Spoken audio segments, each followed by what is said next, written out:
Salut tout le monde, c'est moi, Elisabeth Marcoux, à l'émission de Ça se passe ici en ce 27 janvier. Aujourd'hui, je vous partagerai quelques nouvelles en bref, mais on aura aussi des invités. On parlera d'augmentation de loyer avec l'Association des locataires Centre du Québec, d'un nouveau projet pilote à l'école La Samar déployé par le Blitz, du tout nouveau album de Julia Westlin et de la nouvelle exposition de Renaud Salvaille au Centre d'art Jacques et Michel Auger. Parce que, oui, ça se passe ici.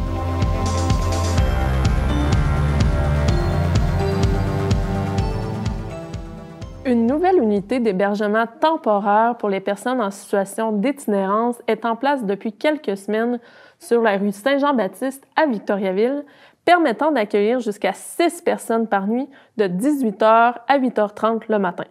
C'est ce qu'a récemment annoncé le CIUS MCQ, la ville de Victoriaville et plusieurs partenaires du milieu communautaire. Les personnes dans le besoin pourront trouver à cette unité un toit, des installations sanitaires, de la nourriture et du soutien de la part des intervenants. Répit Jeunesse a d'ailleurs modifié ses horaires, permettant un accès 7 jours sur 7 au centre de jour, et ce, dès 9h le matin. Dans le même sujet, pour continuer de répondre aux besoins des personnes en situation d'itinérance, la ville de Victoriaville verra l'arrivée très prochaine de 5 abris en bois. Après que Montréal ait refusé l'offre des abris de Mike Ward, le maire de Victoriaville, Antoine Tardy, a signalé à l'humoriste l'intérêt du milieu de recevoir 5 abris. La ville et ses partenaires évaluent actuellement comment et où mettre en place ces abris pour répondre adéquatement aux besoins des personnes en situation d'itinérance. La Régie du logement a annoncé les nouveaux taux pour guider les locataires et propriétaires dans le calcul des augmentations des loyers en 2022. Je me suis entretenue avec Evelyne de l'Association des locataires Centre du Québec qui tenait à nous informer des droits des locataires en cette période de l'année. En fait, les taux sont sortis là, hier, le 20 janvier. Maintenant, c'est 1,28 % pour un logement non chauffé par le propriétaire, ce qui était en fait 0,8 % l'an passé. C'est pas un taux qui est obligatoire, là. Donc, c'est un peu une aide pour le locataire aussi. S'il voit qu'il y a une hausse abusive, peut peut-être essayer de prendre entente avec son propriétaire pour avoir une augmentation qui est relative au taux qui est proposé par le tribunal administratif du logement. Il faut savoir là, que le locataire peut refuser l'augmentation de loyer dans les 30 jours où il a reçu l'avis du propriétaire. Puis à ce moment-là, ce sera au propriétaire là, de faire une demande au tribunal en fixation de loyer s'il désire vraiment avoir l'augmentation qu'il a demandée. Il y aura à justifier et apporter des preuves là, au tribunal. Puis ce sera le juge qui tranchera à ce moment-là là, sur le montant d'augmentation là, qui sera accordé. Puis c'est important qu'ils sachent que même s'ils refusent l'augmentation, ils ont droit au maintien dans les lieux. Donc le bail va quand même se renouveler pour l'année suivante. Là. Ils ne seront pas expulsés de leur logement parce qu'ils refusent l'augmentation de loyer. Là. Pour les immeubles, là, qui sont construits là, en bas de 5 ans, les immeubles neufs, le locataire ne peut pas refuser l'augmentation, il doit déménager ou l'accepter. Puis à ce niveau-là, on voit que les augmentations sont vraiment très, très élevées. Là. On voit des 100-150 $ d'augmentation. Là, donc, ça devient un problème, en fait, là, puisque les logements abordables sont pas tant disponibles, il n'y en a pas beaucoup sur le marché. Donc, les gens n'ont pas le choix nécessairement de se tourner vers des immeubles neufs. Puis finalement, ils sont un peu pris au piège avec l'augmentation qui est très chère. Là. Les modifications apportées par le projet de loi 103 sur l'aménagement du territoire et la vitalité des régions en décembre dernier suscitent pour le Conseil des maires de la MRC de l'Érable des questionnements sur les enjeux futurs que celle-ci pourrait avoir pour le développement local et régional.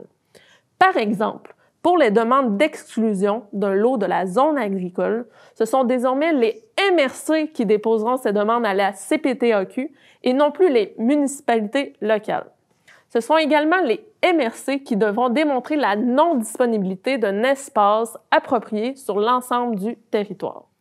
En ce sens, le Conseil des maires de la MRC de l'Érable a récemment appuyé la démarche de la MRC d'Abitibi. Et enfin, le Conseil a demandé que soient retenues les propositions de la FQM et de l'UMQ afin de permettre aux municipalités de conserver leur pouvoir de demande d'exclusion et que ce pouvoir soit exercé selon les orientations et décisions du schéma d'aménagement de la MRC. Une alliance a vu récemment le jour entre les entreprises Progesco et Direxio pour créer la nouvelle entreprise Soleva, dirigée par Geneviève Thibault. Cette fusion permettra d'offrir une approche intégrée, alliant les services offerts initialement par chacun, soit les services en ressources humaines de Progesco et le développement stratégique performance des organisations de direction. Les copropriétaires de Soleva, Gaétan Lehoulier et Clermont-Paquette, voient un grand potentiel synergique entre les ressources humaines et le développement stratégique des entreprises. La Chambre de commerce et d'industrie Bois-Franc-Érable a initié une nouvelle campagne sur les réseaux sociaux pour soutenir les restaurateurs membres de la Chambre. Les membres du CA partagent donc à chaque semaine sur les réseaux sociaux leur take-out et en boni, Pascal Lévesque partage son appréciation des incontournables de chacun des 27 restaurants membres. La population est invitée à elle aussi partager leur take-out en accompagnant leur publication de différents hashtags. Le Blitz a annoncé la venue d'un nouveau projet pilote en février prochain.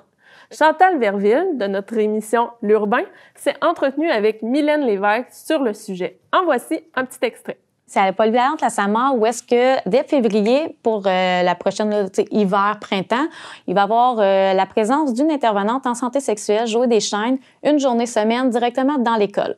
Donc, on offre déjà des services pour les écoles secondaires, mais c'est plus sporadique on va donner des ateliers puis on repart. Là, ce qu'on a envie de tester, c'est en ayant la présence dans le milieu, dans l'école, une journée complète, comment que les jeunes vont pouvoir développer un lien de confiance, un sentiment d'appartenance avec cette intervenante-là, développer leur aisance, aller parler de sexualité avec une intervenante spécialisée pour ça. Pourquoi ce projet pilote-là est possible? C'est vraiment que la collaboration de l'école, c'est eux qui ont décidé d'investir des sous pour le service du Blitz.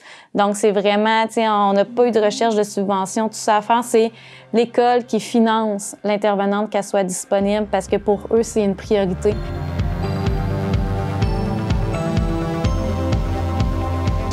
Les Tigres ont finalement choisi leur nouveau capitaine. Et oui, l'attaquant Maxime Pellerin devient le 31e capitaine dans l'histoire de l'équipe. Choix de première ronde, 12e au total, de l'équipe de repêchage de 2019, ce joueur maintenant âgé de 18 ans en est donc maintenant à sa 3e saison dans l'organisation, ayant entre autres participé à la victoire de la Coupe du Président l'an dernier. Pour la saison 2021-2022, dans laquelle il y a eu 28 rencontres pour l'instant, le joueur a récolté 33 points, avec 13 buts et 20 mentions d'assistance. Le nouveau capitaine sera accompagné de 3 assistants, soit Pierre-Olivier Roy, Loïc Daigle et Jérémy Michaud. C'est le 22 et 23 janvier dernier qu'avait lieu la Coupe Renault au Mont Glisson, dans laquelle il y a eu 2 courses de slalom, une première de catégorie U10 et moins le samedi et une seconde de catégorie U12, U14 le dimanche. Sur place, les organisateurs ont pu accueillir 3 autres équipes. Aussi, on a totalisé entre 170 et 180 jeunes skieurs. Et ce fut une grande victoire pour l'équipe Force G du Mont Glisson qui a remporté la Coupe Renault pour une première fois depuis 11 ans. L'artiste Julia Westlin a fait récemment la sortie de son tout nouvel album Live and Let Live. D'ailleurs, toutes ces chansons sont accompagnées de vidéos qui ont été tournées dans la région ici. Voici un extrait d'entrevue réalisé avec cette chanteuse qui est maintenant aménagée à Warwick depuis une dizaine d'années et qui travaille en partenariat avec son complice de vie, David Michaud. It's called Live and Let Live. It contains 14 songs from 2021 and they all some kind of carry the same message because my message in music and in life is peace and love. It's really basic like that.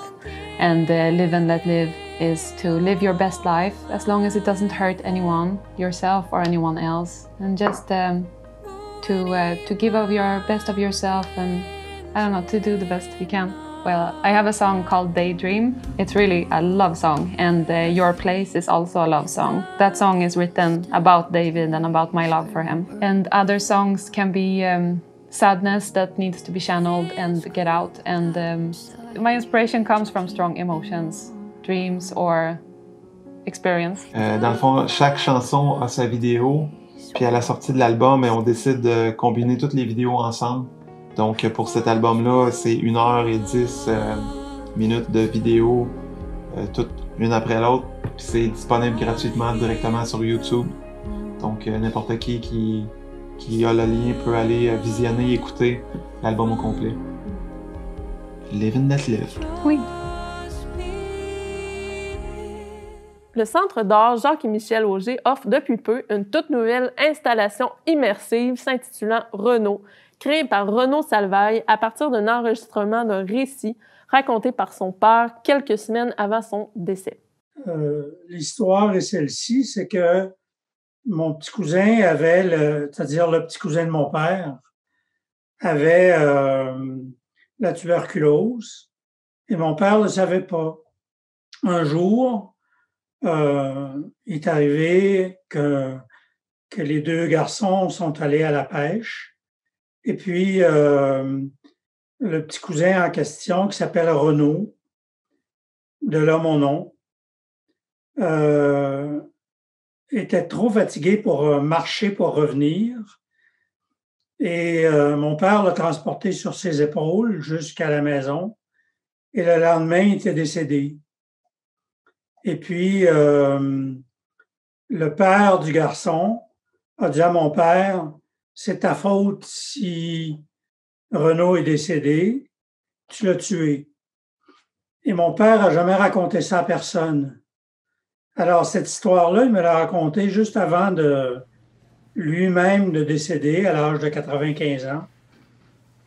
Alors, j'ai filmé des glaces sur le fleuve, des glaces qui s'entrechoquent et qui sont métaphoriquement comme un souvenir, en fait. Et puis, mon père raconte pendant quelques minutes ce fait qui lui est arrivé quand il avait 12 ans. C'est simplement cette chose que je raconte dans l'installation vidéo qu'il y a à la salle Jacques et Michel Auger.